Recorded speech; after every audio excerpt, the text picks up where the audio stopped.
Good morning everyone. Today we will discuss the question answer of chapter 5. As you know that we had completed chapter 5. If you have any problem in chapter 5 then you can ask me right now. But if you don't have then we will go further for the solution of the questions.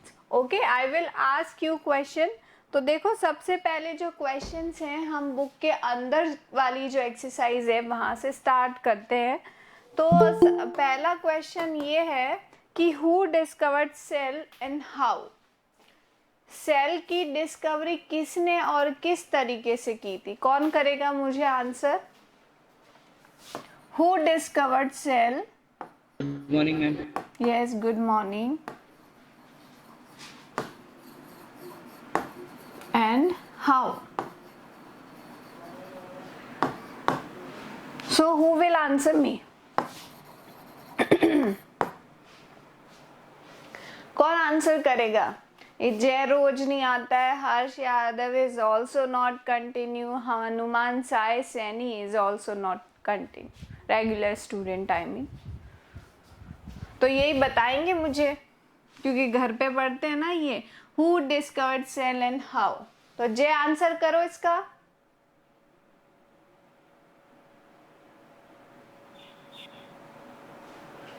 Yes, Hanuman Sai Saini answer करिए इसका. Robert Hooke. Okay, and how.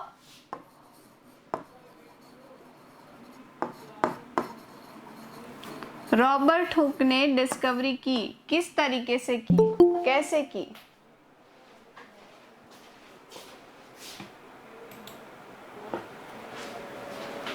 किस तरीके से discovery की थी.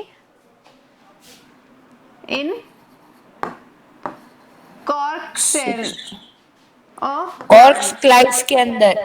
Ma'am एक cork slice के अंदर उन्होंने माइक्रोस्कोप से देखी थी. यस, और वो उसको कैसी नजर आई थी. प्रिमिटिव माइक्रोस्कोप से मैम देखा था उनको. इस तरीके से नजर आई थी. ठीक है. Yes. तो ये इस क्वेश्चन का आंसर है. आप लोगों को आंसर देने में इतनी कठिनाई होती है कि पूछो ही मत. पता नहीं क्या करते. Then question number 2. Why the cell is called the structural and functional unit of life. Why cell is called structural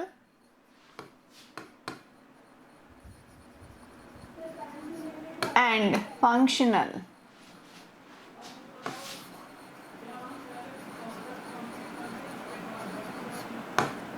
unit of life. बताओ. मैम हाँ बताओ. आप में से कोई तो आंसर करेगा जब होगा ना. चलिए Cell constitute various components of plants and animals. Cells are the building blocks of life. This That's is the why. reason why cells are referred to as the basic structural and functional unit of life. सी देखो बहुत ही छोटा सा answer है. आपने बताया it's very good कि a single cell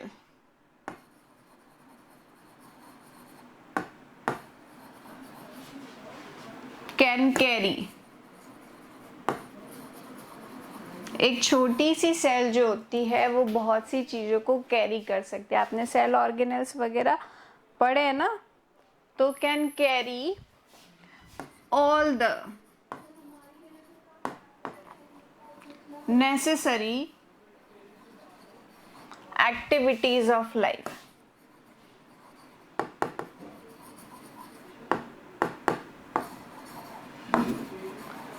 That's why हम इसको क्या कहते हैं, फंक्शनल यूनिट. और अभी यश ने क्या बताया कि these are the building block. These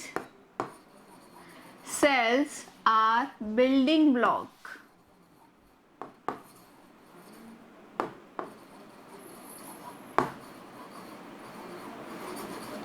of life. Oh God, mic mute कीजिए अपना Yash, mute your mic, Yash mute your mic, it's lots of disturbance. Okay तो ये इसका आंसर हो गया। ठीक है, यजद देख लो, फिर पूछोगे मैसेज करके मैम आंसर बताओ। ठीक है, चलो नेक्स्ट क्वेश्चन आपका ये कह रहा है कि how do substance like CO2 and water move in and out of the cell. Next question है movement of O2 and water कैसे होता है, किस तरीके से होता है, बताओ किस तरीके से होता है वाटर और इसका मूवमेंट। और आप लोग बिना मेरे से परमिशन लिए क्लास लीव नहीं करेंगे वरना अटेंडेंस नहीं लगेगी आप लोगों की।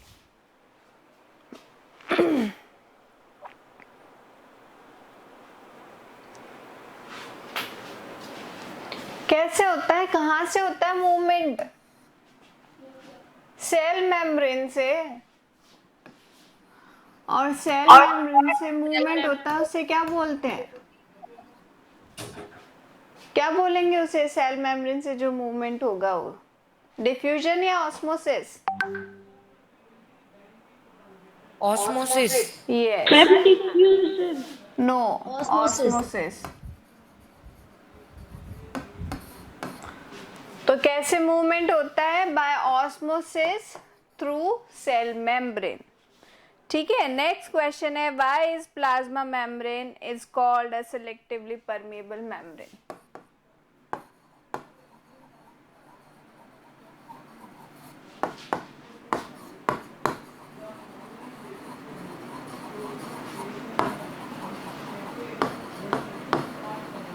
Why plasma membrane is called as selectively permeable membrane? क्यों बोला जाता है इसको, बताओ।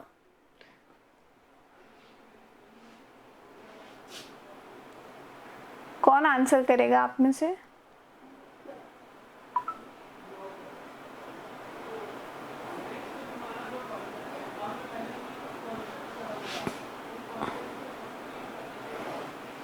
कोई नहीं।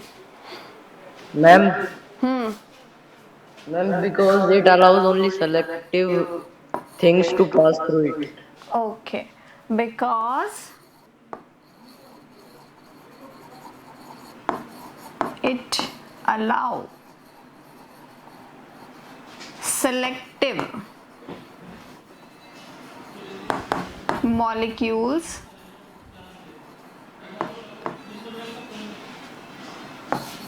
to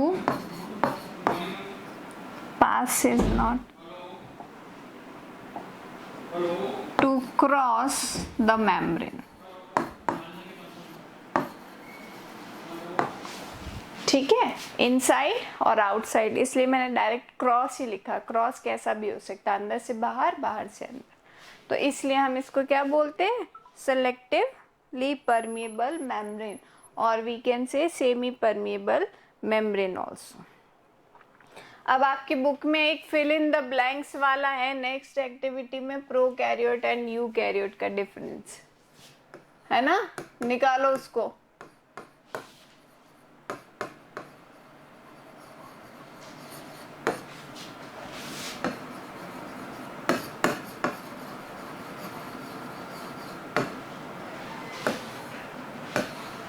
ठीक है, प्रोकैरियोट एंड यूकैरियोट का डिफरेंस दिया गया है।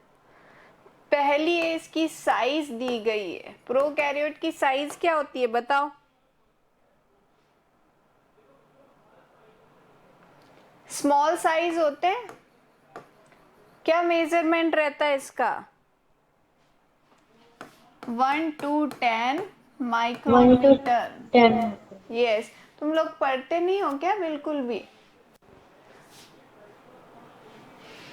और यूकैरियोट के अंदर 5 to 100 माइक्रोन मीटर ये साइज है। दूसरा पॉइंट क्या दिया गया है इसके अंदर? Nuclear region is poorly defined due to absence of nuclear membrane and known as, मतलब प्रोकैरियोट के अंदर न्यूक्लियस कैसा होता है, तो उसके न्यूक्लियस को हम क्या बोलते हैं? न्यूक्लियोइड। Yes, nucleoid. और वहां पे तो न्यूक्लियस ही है, well organize well defined nucleus. Third point क्या कह रहा है, कौन बताएगा अपने आप से मुझे? कितने क्रोमोसोम होते हैं क्रोमोसोम प्रोकैरियोट? क्रोमोसोम सिंगल होता है प्रोकैरियोटिक में, और यस, उसमें ज्यादा भी हो सकता है।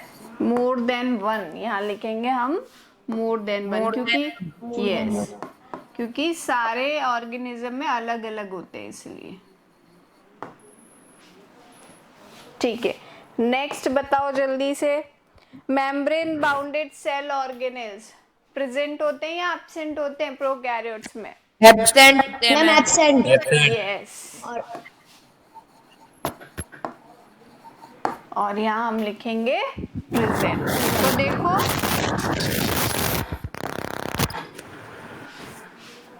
यश का माइक बहुत डिस्टरबेंस क्रिएट कर रहा है,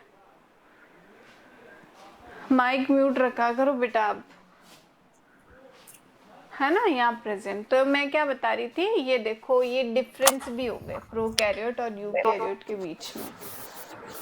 ठीक है, यश बेटा माइक म्यूट कर दो, आपको कुछ पूछना आप मेरे को मैसेज में टाइप कर दो, आपका माइक बहुत डिस्टरबेंस कॉज कर रहा है, दूसरों को भी होगी फिर।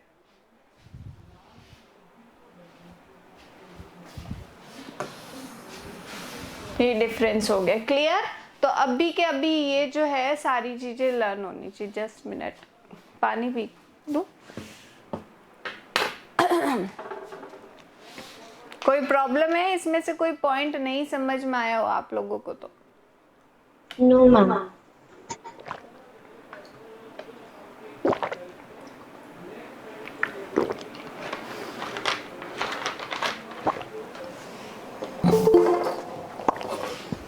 अब कौन आया इतना लेट क्लास ज्वाइन करने वाले?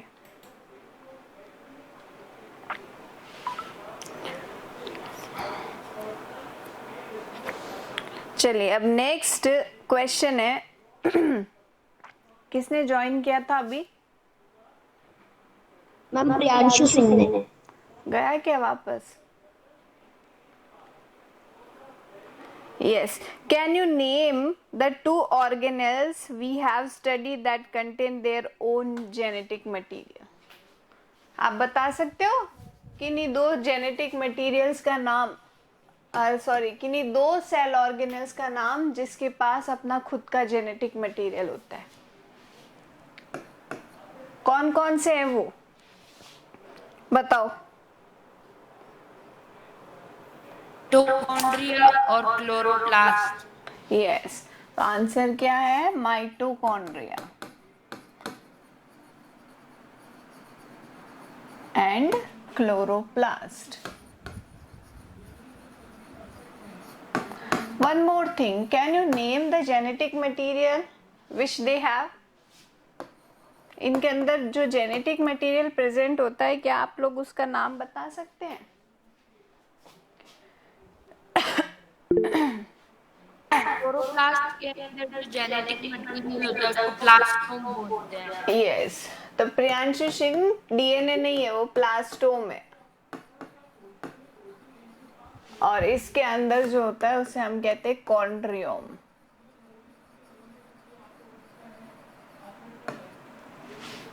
ठीक है, नेक्स्ट क्वेश्चन है आपकी बुक के अंदर वाला। If the organisation of cell is destroyed due to some physical और chemical influence, what will happen?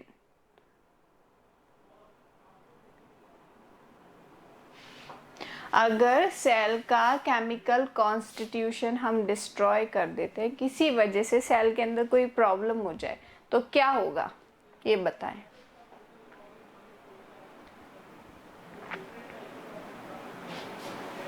Cell के अंदर प्रॉब्लम मींस लाइसोसोम्स एक्टिव हो जाएंगे।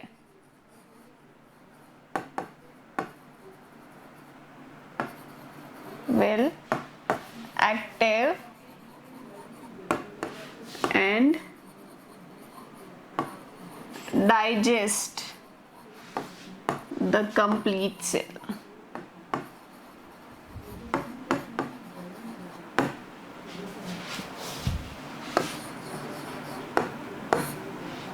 क्लियर? तो ये आपका आंसर हो गया। किसी को कुछ समझ में नहीं आया तो बोल दो।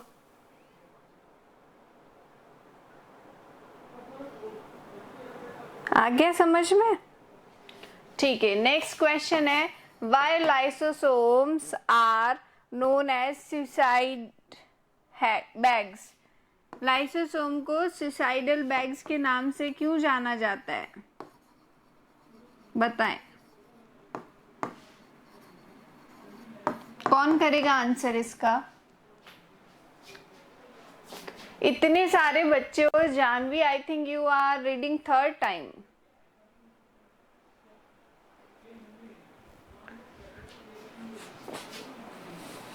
Not a single child is able to answer this. इसका आंसर हाँ बताओ। Some lysosomes can cause cell destruction of a cell by releasing these digestive enzymes within the cells. Hence, they are also known as suicidal bags. Yes, very good. So क्यों बोलते हैं इनको? Because they have lysozymes, और lysozymes याद ना हो तो क्या बोलते हैं? Digestive enzymes.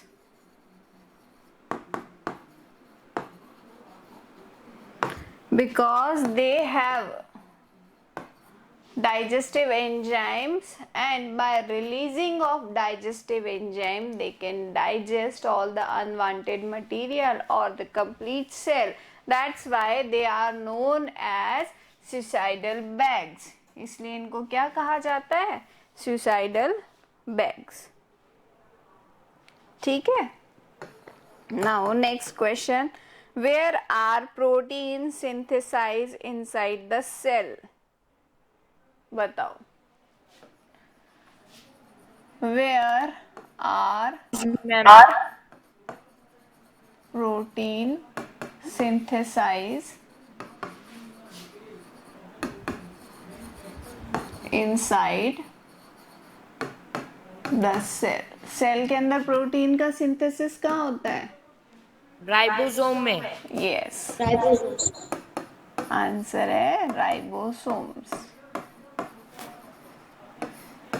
ठीक है, ये आपकी इनसाइड द चैप्टर वाली एक्सरसाइज कंप्लीट। ठीक है, अब हम आते हैं मेन एक्सरसाइज के ऊपर। तो उसका जो क्वेश्चन नंबर 1 है, डिफरेंस है। Question number 1 says difference between plant and animal cell. तो अपन डायरेक्ट लिख देते हैं यहाँ प्लांट सेल, और यहाँ पे लिख देते हैं एनिमल सेल। इसको इरेज ही कर देते हैं कंप्लीट।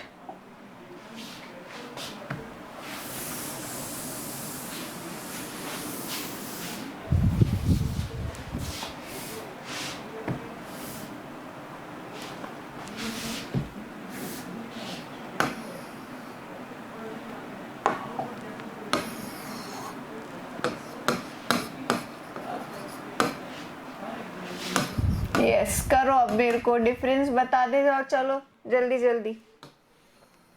फर्स्ट डिफरेंस क्या लिखेंगे हम? मैम, प्लांट सेल में सेल वॉल प्रेजेंट होता है और एनिमल सेल में एब्सेंट होता है। ठीक है, फर्स्ट डिफरेंस है सेल वॉल का। प्लांट सेल में प्रेजेंट है, एनिमल सेल में एब्सेंट है। दूसरा डिफरेंस बोलो, दूसरा डिफरेंस।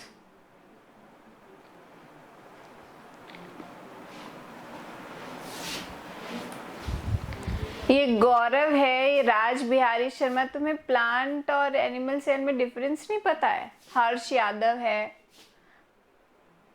जय खत्री है, प्रियांक चौधरी है, यजत। प्लांट और एनिमल सेल में डिफरेंस नहीं पता है?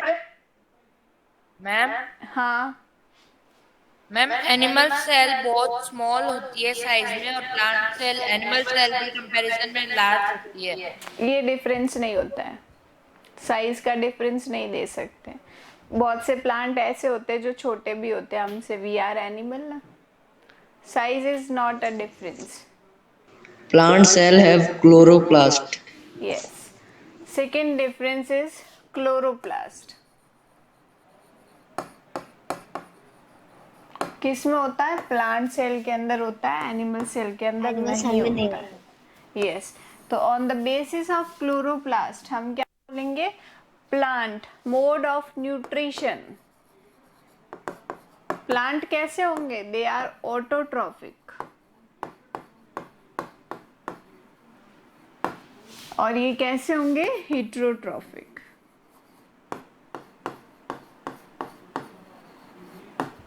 ठीक है, नेक्स्ट डिफरेंस बताओ जल्दी से।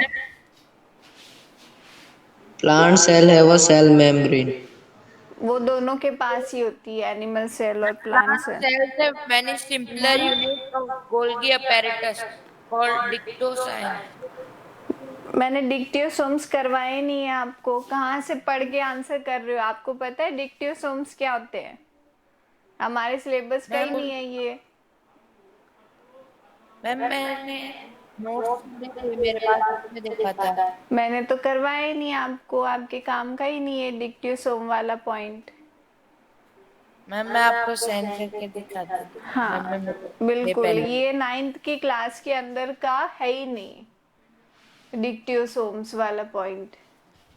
सो if we don't know what is dictyosome तो हमें आंसर भी नहीं करना है, ठीक है यश? बिकॉज कॉम्प्लिकेशंस हो जाएंगे। अब आपने डिक्टियोसोम बोला, मैं आपसे पूछूंगी डिक्टियोसोम्स क्या होते हैं। नेक्स्ट क्वेश्चन मेरा ये। यस जानवी।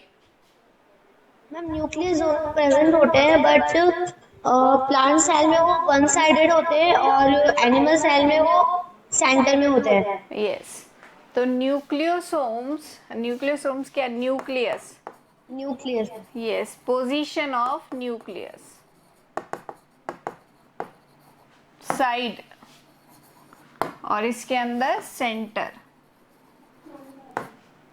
और वैक्यूल आ गई। वैक्यूल प्लांट के अंदर प्रेजेंट होती है, एनिमल सेल के अंदर एब्सेंट होती है। और डिफरेंस क्या है? मैंने आपको बहुत सारे डिफरेंस करवाए। सेंट्रोसोम का, सेंट्रोसोम प्लांट के अंदर एब्सेंट होता है, एनिमल सेल के अंदर प्रेजेंट होता है। और क्या डिफरेंस लिख सकते हैं हम? बताओ। लाइसोसोम्स हो गया क्या?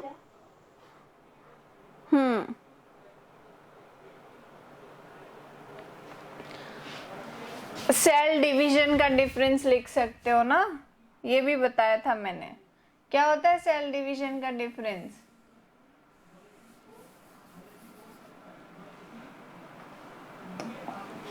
थोड़े नोट्स वगैरह पढ़ लिया करो।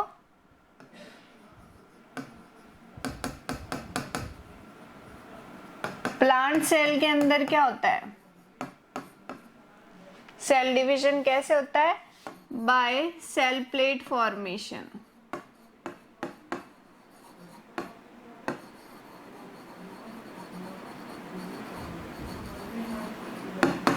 एनिमल सेल के अंदर किस तरीके से डिफरेंस होता है? By cell furrow formation.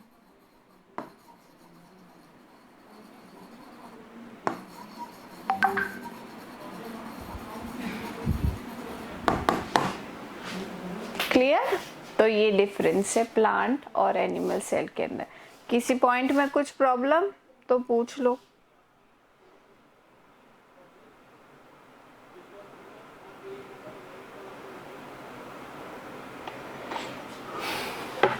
कोई प्रॉब्लम नहीं?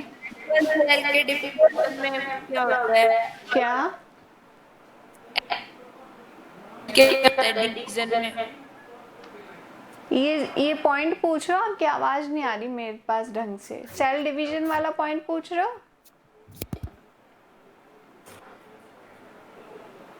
मैसेज टाइप करो बेटा, I am not able to hear you.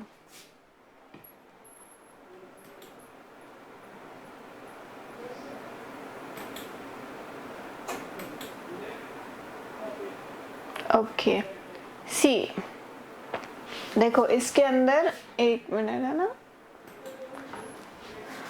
क्या बताएंगे हम कि प्लांट सेल जो होती है ना उसके अंदर सेल डिवीजन कैसे होता है। जैसे ये सेल डिवीजन है, ये न्यूक्लियस बन चुके हैं अब दो अलग अलग सेपरेट, तो अब एक से दो सेल बननी है, तो दो के अंदर क्या होता है, इस तरीके से गोल्जी बॉडी आके इकट्ठा हो जाती है सेंटर के अंदर, तो ये क्या बना देती है, सेल प्लेट बना देती है, और धीरे धीरे ये सेल प्लेट पूरी की पूरी एक सेल वॉल में कन्वर्ट हो जाती है, तो रिजल्ट आपको एक से दो सेल्स नजर आएंगी फिर इस तरीके से।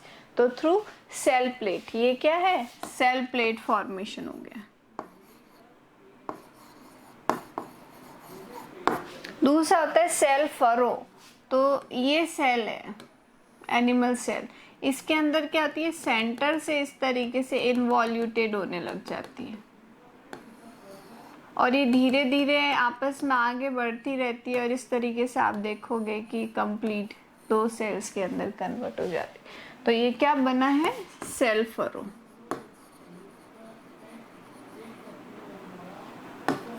है ना, ये भी डिफरेंस हो गया एक, ये होता है सेल प्लेट और सेल फॉर्मेशन वाला। नेक्स्ट है प्रोकैरियोट और यूकैरियोट के बीच में डिफरेंस, तो हमने अभी किया है प्रोकैरियोट और यूकैरियोट में डिफरेंस, तो ये रहा, करवाने की जरूरत है वापस। नेक्स्ट पॉइंट, तो क्वेश्चन तो क्लियर है आप लोगों के लिए, how prokaryotic cell is different from eukaryotic cell, तो यही उसका आंसर होगा। देन नेक्स्ट क्वेश्चन आपका आता है, what would happen if the plasma membrane rupture और ब्रेक डाउन, अगर प्लाज्मा मेम्ब्रेन फट जाती है तो क्या होगा।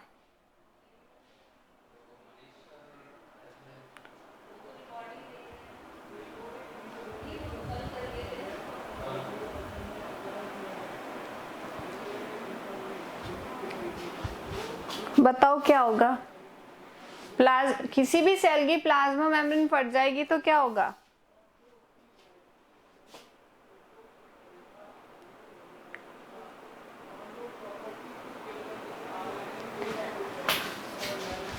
एकदम ना ओपन एंडेड क्वेश्चन है कि प्लाज्मा मेम्ब्रेन फट गई तो सारे सेल ऑर्गेनेल्स फ्रीली मूव करने लग जाएंगे।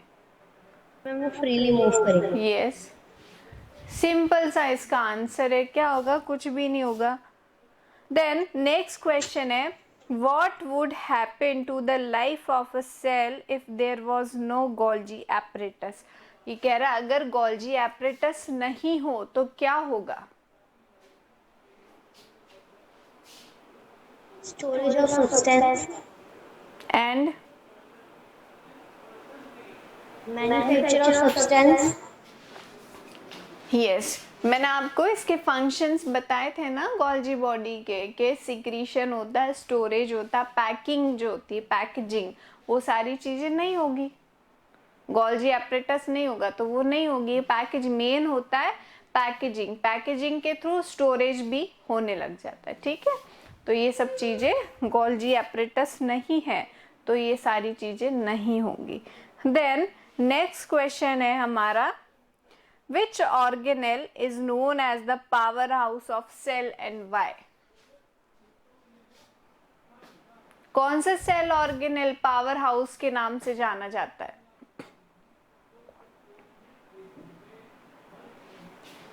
अरे इतना सिंपल क्वेश्चन है, आंसर ही नहीं कर। Mitochondria. Mitochondria is known as power house of the cell. क्यों जाना जाता है, क्योंकि इसमें एटीपी का प्रोडक्शन होता है। यह आपने क्वेश्चन किया था ना, एटीपी क्या होता है, एनर्जी प्रोडक्शन होता है। Then next question, where do the lipid and protein constitute the cell membrane get synthesized? मतलब लिपिड और प्रोटीन का सिंथेसाइज कहाँ, कौन से सेल मेम्ब्रेन वाले पार्ट के अंदर, मेम्ब्रेनस पार्ट के अंदर होता है? तो it is endoplasmic reticulum. Endoplasmic reticulum के अंदर ये सारी चीजें होती है। अमीबा अपना फूड कैसे बनाता है? तो फूड वैक्यूल करके। नेक्स्ट क्वेश्चन है, how amoeba intake its food? तो देखो ये अमीबा है, इसके पास ये फूड आया तो ये क्या करेगा, नेक्स्ट इस फूड को इस तरीके से अपने स्यूडोपोडिया से आगे बढ़ाएगा और फिर आप देखोगे तो ये अपने स्यूडोपोडियास पूरे कवर कर लेता है इस तरीके से और नजर आएगा तो ये एक फूड वैक्यूल बन चुकी है ना। ये इस तरीके से आगे बढ़ते रहते हैं, फिर ये कंप्लीट मिल जाते हैं और एक फूड वैक्यूल बन जाती है। तो then next question is what is osmosis? Osmosis क्या होता है? Movement of water molecule movement of molecules from higher concentration to lower concentration from और थ्रू सेमी परमिएबल और सेलेक्टिवली परमिएबल मेम्ब्रेन। ठीक है, दो टाइप के होते हैं, एक्सोस्मोसिस और endosmosis. Clear? Yes ma'am. Then question number 9, last question है। देखो क्या कह रहा है ये, कैरी आउट फॉलोइंग ऑस्मोसिस के एक्सपेरिमेंट्स बताने। टेक 4 पील्ड पोटैटो, 4 छीले हुए पोटैटो लेने and scoop each one out to make potato cup. अंदर से उसके अंदर कैविटी बनानी है। One of these potato cups should be made from boiled potato. Put each cup in through obtaining water. उनमें से 4 में से एक जो हम कप बनाएंगे पोटैटो वाला वो बनाएंगे बॉइल्ड पोटैटो का। ठीक है, अब क्या करना है, keep cup A empty, A को खाली रखना है। Put 1 teaspoon sugar in cup B, अब कप बी के अंदर 1 चम्मच शुगर डालनी है। सी के अंदर नमक डालना 1 चम्मच और डी के अंदर जो बॉइल्ड पोटैटो है उसके अंदर शुगर डालनी है। अब इन चारों को आपको क्या करना है, रख देना है। फिर आप देखोगे कि क्या ऑब्जर्वेशन में बताना है कि explain why water gather in the hollowed portion of B and C. ठीक है, बी जिसके अंदर हमने क्या किया था शुगर डाली थी, सी जिसके अंदर हमने क्या डाला था, नमक डाला था, तो वो हाईली कंसंट्रेटेड रीजन बन गया तो इसलिए पोटैटो के अंदर से पानी बाहर आ जाएगा। तो इसका आंसर क्या हुआ कि एक्सोस्मोसिस हो जाएगा due to higher concentration of sugar and salt. Then second है, why is potato A is necessary for all the experiment? क्यों नेसेसरी है पोटैटो ए? क्योंकि वो एक कंट्रोलिंग सेंटर की तरह काम करता है। जैसे हमने आइसोटोनिक सब्सटेंस सॉल्यूशन के अंदर जो वर्क किया था वही, वो उसके अंदर कोई चेंजेस नहीं है, तो उसको कंपेयर करके हम दूसरे पोटैटो को देख सकते, बॉइल्ड पोटैटो जिसके अंदर शुगर डाली है और वो पोटैटो जिसके अंदर सिर्फ शुगर और सॉल्ट डाला है, तो क्या क्या चेंजेस हुए हैं उसके थ्रू। देन थर्ड कह रहा है, explain why water does not gather in the hollow out portion of A and D. ठीक है, कि वाटर जो है वो ए और डी के होलोड पोर्शन में गैदर क्यों नहीं हुआ? तो ए में तो कुछ दिक्कत ही नहीं है, ए में तो कुछ होगा ही नहीं, और डी में क्यों नहीं हुआ? क्योंकि वो बॉइल्ड पोटैटो था, है ना, डेड सेल्स हो चुकी थी तो उसके अंदर कोई एक्टिविटी नहीं होगी, इसलिए पानी इकट्ठा ही नहीं होना है। समझ में आया आप लोगों को? तो ये आपके क्वेश्चंस कंप्लीट। अब मेरी तरफ से ये फंडामेंटल ऑफ यूनिट सेल वाला जो है ये कंप्लीट हो चुका है 3 बार। अब जब भी स्कूल्स ओपन होती है आपके पास इसके नोट्स प्लस इसके क्वेश्चन आंसर सब कुछ कंप्लीट। खैर नोट्स तो सबके मुझे चाहिए ही चाहिए, मैंने भेज दिए हैं, कंप्लीट कीजिए आप। Okay ma'am yes. मैम मैं कह रही थी 9th के थर्ड पॉइंट का आप आंसर सामने लिख दीजिए। थर्ड पॉइंट कौन सा है 9th क्वेश्चन का, बोलो। Ma'am explain why water does not gather in hollow outside portion of A and D। A and D, okay. Yes ma'am, last की लास्ट। सी देखो, ए तो ये पोटैटो था, इसके अंदर ये कैविटी थी, ठीक है। ए वाला क्या पील्ड पोटैटो है ना, और डी वाला जो था वो बॉइल्ड पोटैटो है। तो ए के अंदर तो यहाँ पे कुछ है ही नहीं ना, हमने कुछ डाला ही नहीं, एम्प्टी रखा है इसको, दैट्स वाई इसके अंदर कोई एक्टिविटी नहीं होगी। और डी के अंदर ये बॉइल्ड पोटैटो है, तो बॉइल्ड पोटैटो के अंदर सेल्स आर डेड, सेल्स कैसी है, डेड सेल्स है, इसलिए कोई एक्टिविटी नहीं होगी। क्लियर, तो ये आंसर है इसका। Okay ma'am. Okay okay ma'am. Okay okay bye. जय अब मैसेज कर रहा है, वैसे ये पढ़ ही लेगा। Bye there.